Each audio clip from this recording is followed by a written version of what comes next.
అందరికీ నమస్కారం.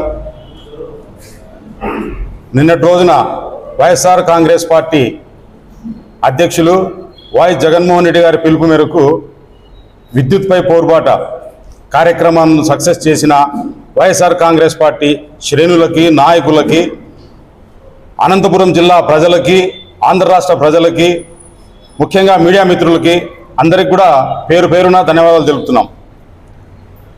నిన్నటి రోజున జరిగిన విద్యుత్పై పోరుబాటలో అశేష జనవాహిని చూసిన తర్వాత ఈ తెలుగుదేశం నాయకులు జగన్మోహన్ రెడ్డి గారు ప్రభుత్వం ఉన్నప్పుడే ఈ విద్యుత్ ఛార్జీలకు సంబంధించి భారాన్ని మోపెన్నారు, దాన్ని మేము ఈ విధంగా కవర్ చేస్తున్నామని చెప్పుకుంటున్నారు.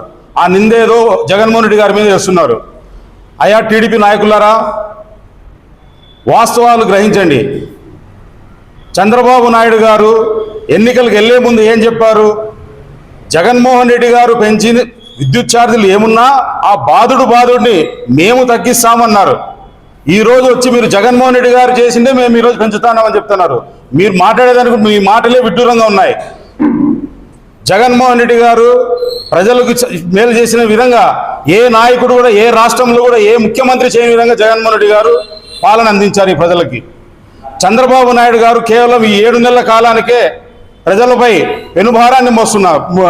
15,403 కోట్ల రూపాయలు విద్యుత్పై అదనపు ఛార్జెస్ ప్రజలను ముక్కుపిండి వసూలు చేయాలని చెప్పి ఆయన ప్రణాళిక సిద్ధం చేసినారు. ఇది వాస్తవం కాదా? దాని గురించి మాట్లాడండి. అది వదిలేసి జగన్మోహన్ రెడ్డి గారి గురించి మాట్లాడాల్సిన అవసరమే లేదు. ఈ రోజు ముఖ్యమంత్రిగా ఉండేది చంద్రబాబు నాయుడు గారు.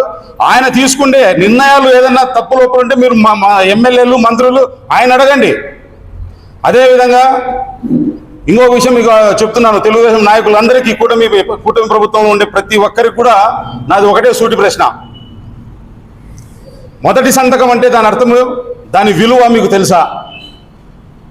గతంలో వైఎస్ రాజశేఖర రెడ్డి గారు రైతులకి సంబంధించి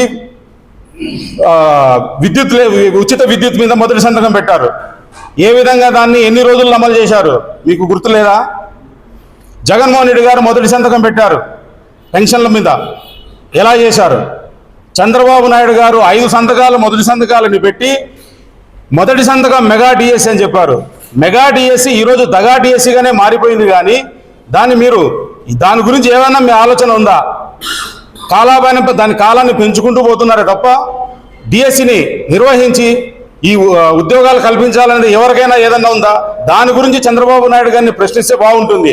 గతంలో కూడా మీకు తెలుగుదేశం నాయకులకు గుర్తు చేస్తున్నాను, గతంలో కూడా చంద్రబాబు గారు ముఖ్యమంత్రిగా ఉన్నప్పుడు 2000 సంవత్సరంలో కూడా ఈ విద్యుత్కు సంబంధించే హైదరాబాదులో 90 మంది ఎమ్మెల్యేలు విద్యుత్ భారాన్ని తగ్గించాలని చెప్పి ఆ రోజు తీర్మానం చేస్తే ప్రజలు, రైతులు అందరూ రోడ్డుపైకి వస్తే వాళ్ళ మీద కాల్పులు జరిపి 3 చనిపోయేదానికి కారణం ఆ రోజు చంద్రబాబు నాయుడు గారు కాదా? బహుశా చంద్రబాబు నాయుడు గారికి మునిశాపం ఉన్నట్టుంది. నిజాలు మాట్లాడినా, నిజం చెప్పింది నెరవేర్చినా ఆయనకి ఏదో జరిగిపోతుందని ఒక భయం ఉంది. దాని నుంచి ఆయన బయటికి రావాలి. అదేవిధంగా ఈ ఉచిత బస్సు గురించి కూడా చంద్రబాబు నాయుడు గారు ఎన్నికల హామీలు ఇచ్చారు. సూపర్ 6 హామీలో ఒక హామీ అది కూడా.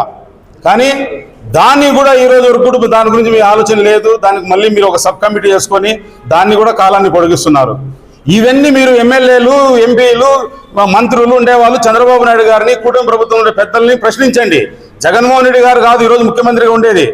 మేము ప్రజల కోసము, ప్రజా సమస్యలపైన ఏదైనా కూడా మేము ఎంతవరకైనా పోరాడతామని చెప్పి జగన్మోహన్ రెడ్డి గారు చెప్పారు. ఖచ్చితంగా మేము ఇంకా రాబోయే కాలంలో ప్రతి సమస్య మీద కూడా మేము జగన్మోహన్ రెడ్డి గారి నాయకత్వంలో, మేము అనంత వెంకటరామరెడ్డి గారి నాయకత్వంలో పోరాడేదానికి మేము సిద్ధంగా ఉన్నాము. అదేవిధంగా చివరికి ఒక మాట చెప్తున్నాను, super 6 utter flop. Chandrababu Naidu గారు రాబోయే కాలంలో ఇంకా ఈ ప్రజలకు మీద బాధుడు ఖచ్చితంగా వేస్తారు. బాధుడైతే తగ్గదు, బాధుడు గ్యారంటీ. Thank you.